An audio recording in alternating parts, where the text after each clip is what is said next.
미국이 기준금리를 인하했습니다. B컷 했는데요. 0.5%를 내렸다는 거죠. 그죠? 부동산 시장에 분명히 영향이 있을 겁니다. 그래서 우리 부동산 시장은 이제 어떻게 될 건지 그 이야기 해보겠습니다. 아파트는 망고잼. 우리가 언제부터 글로벌 금융시장에 이렇게 관심을 가졌는지 잘 모르겠지만 어쨌든 지금 금리의 논리로 시장이 돌아가고 있기 때문에 금리에 민감할 수밖에 없고 그 금리의 그 시작점 크기가 이제 미국의 기준금리이기 때문에 우리나라도 아니고 남의 나라 기준금리에 이렇게 관심이 많은 겁니다. 근데 거기서 이제 B컷을 했다. 보통 이제 베이비 컷, 베이비 스텝 뭐 이러면서 이제 0.25%씩 점진적으로 천천히 내리는 건데 이게 한 번에 0.5를 내렸다는 게 많은 의미가 있다. 이런 겁니다. 그래서 이제 우리가 그 톡방에서 기준금리 결정하기 전에 설문을 한번 해봤거든요. 0.25를 내릴 거냐, 0.5를 내릴 것이냐, 또는 뭐 다른 것도 넣어봤는데 0.25 내릴 거라고 하신 분들이 100분이었고 0.5 B컷 할 거라고 예상하신 분이 70명 계셨다는 거죠. 사실 막 왔다 갔다 했잖아요. 언제는 B컷 할 거다, 안 될 거다, 막 이렇게 이야기 많이 했었는데 결국에는 미 연준에서는 12명이 참여했는데 11명이 0.5, 1명만 0.25 인하하는 걸로 투표를 했다고 합니다. 그래서 0.5로 결정이 됐다고 합니다. 이게 4년 반 만에 금리를 내리는 거고요. 코로나 때 있잖아요. 금리 내릴 때. 그 이후에 4년 반 만에 내린 거고 P컷을 한 거는 2008년 금융위기 이후에 처음인 거죠.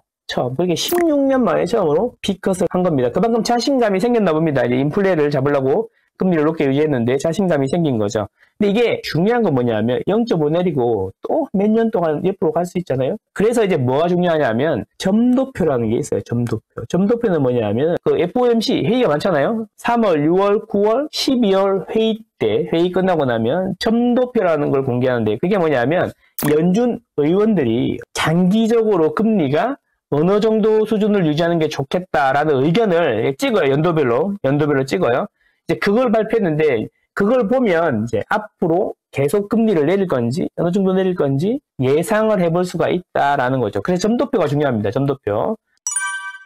이번에 회의 끝나고 점도표를 발표한 건데 2024년인데 보시면 4.5 정도의 점이 제일 많이 찍혔잖아요. 여기 4.5거든요. 2025년도에는 3% 초반의 점이 제일 많이 찍혀있죠. 이 얘기가 뭐예요? 지금 5.5에서 5%로 내렸는데 2025년도에는 3% 초반의 점이 제일 많이 찍혀있다. 이 이야기 뭐냐면 연준 의원들은 내년에는 3% 초반까지 내려가야 될 것이다 라고 생각하는 거예요. 그러면 지금보다 거의 1.75포인트 더 내려간다는 거예요. 그래서 3% 초반이 된다는 거죠. 그러면 미국이 이렇게 내리는데 우리는 가만히 있을 수 있을까? 이런 생각을 해봐야 된다는 거죠. 지금 이거를 뭐 끝나자마자 주식시장이 어떻게 되네, 비트코인이 어떻게 되네 이런 이야기 많이 하는데 부동산 시장은 달라요. 필수재 시장이고 그 흐름이 되게 느립니다. 천천히 간다는 거예요. 그래서 장기 전망이 중요한데 지금 시점에서 가장 중요한 건 3년간의 입주 물량이 이미 정해져 있다. 정해진 미래다. 계속 말씀드렸죠. 입주 물량은 이미 정해져 있다고 하면 양대산맥인 금리가 앞으로 어떻게 될 거냐 해봐야 되는데 미국은 내년에 3% 초반까지 지금보다 1.75 정도 더 내려갈 거다라고 예상하는 거고 2026년에는 2% 후반까지 갈 수 있다. 2027년도 비슷할 거다. 이렇게 보고 있는 거예요. 이렇게. 그러면 2년 정도 두고 보면은 거의 2% 이상 내려갈 거다. 이렇게 볼 수 있는 거죠. 물론 이것도 예상이기 때문에 시간이 흐르면서 바뀔 수 있다는 거죠. 그럼 우리는 어떻게 될까? 이 생각을 해봐야 된다라는 겁니다. 그 다음에 나오는 게 뭐냐면 이게 6월에 발표했던 거예요. 6월에는 올해 5% 정도 될 거라고 생각했는데 이번에는 뭐냐면 올해 4.5까지 내려올 거라고 한 거죠. 지금 5인데 4.5까지 내려갈 거다. 그럼 뭐냐면 앞으로도 0.5 더 내릴 확률이 매우 높다라는 걸 의미하는 거예요. 6월보다 지금이 더 자신감이 생겼다. 이렇게 볼 수 있는 거죠. 그죠? 예상은 바뀔 수 있지만 어쨌든 연말까지는 0.5 더 내려갈 확률이 높다라는 겁니다. 1%가 내려가는 거죠. 그러면 5.5에서 4.5가 되는 거고 내년에는 3% 초반까지 내려갈 가능성이 높다라고 보면 우리도 가만히 있을 수 없다.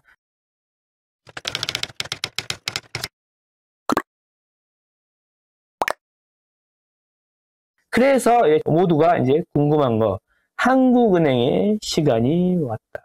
10월달 어떻게 할 거냐 이런 거죠. 그래서 이창용 총재는 고민이 많다. 혹시 또 이런 생각을 하고 있지 않을까?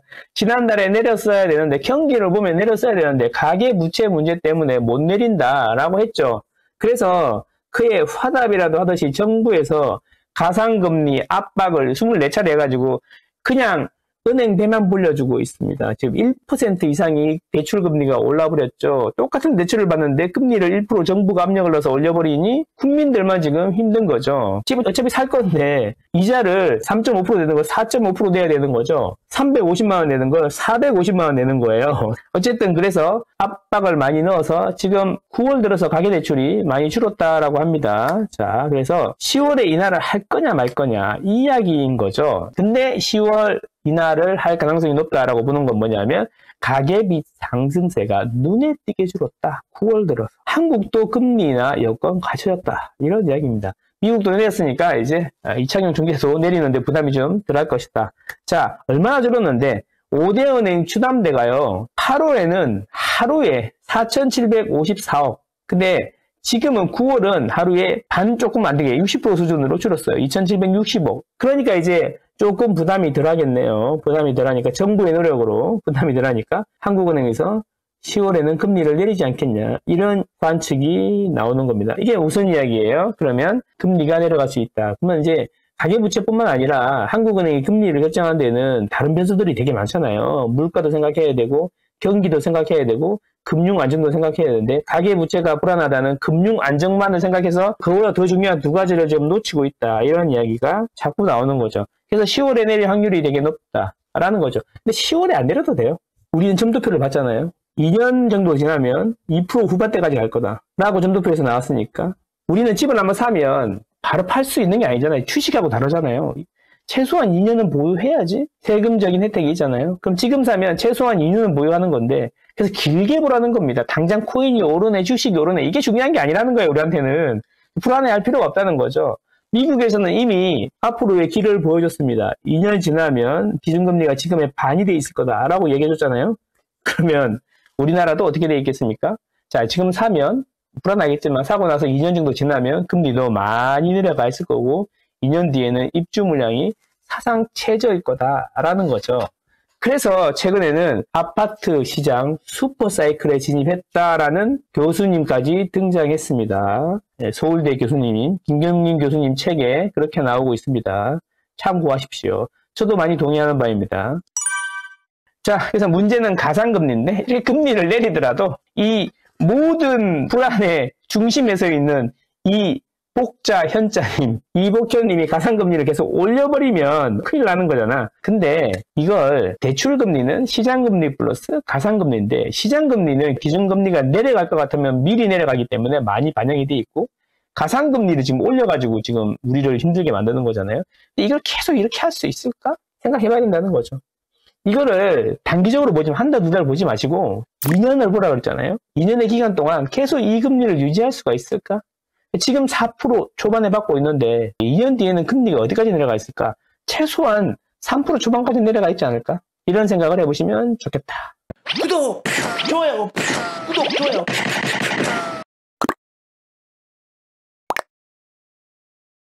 그래서 집값 앞으로 어떻게 될까? 제가 또 설문을 한번 해봤습니다. 하락한다. 37분께서 하락한다라고 말씀해 주셨는데 129명은 상승한다라고 말씀해 주셨어요. 물론 이게 부동산 가지신 분이나 앞으로 집을 구매하실 분들의 의견이 많이 반영된 거니까 우리끼리 하는 이야기일 수도 있는데 우리 속만 그렇게 예상하시더라고요.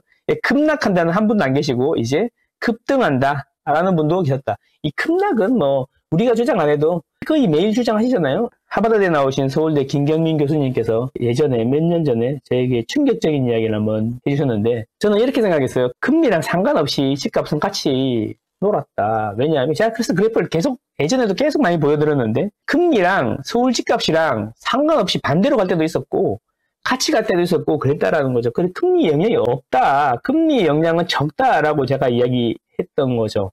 근데 김경민 교수님 말이 금리가 집값에 별 영향이 없다라는 이야기는 외국에 나가서 그런 이야기하면 아주 창피를 당할 수 있는 이야기다 라고 하셨단 말이에요.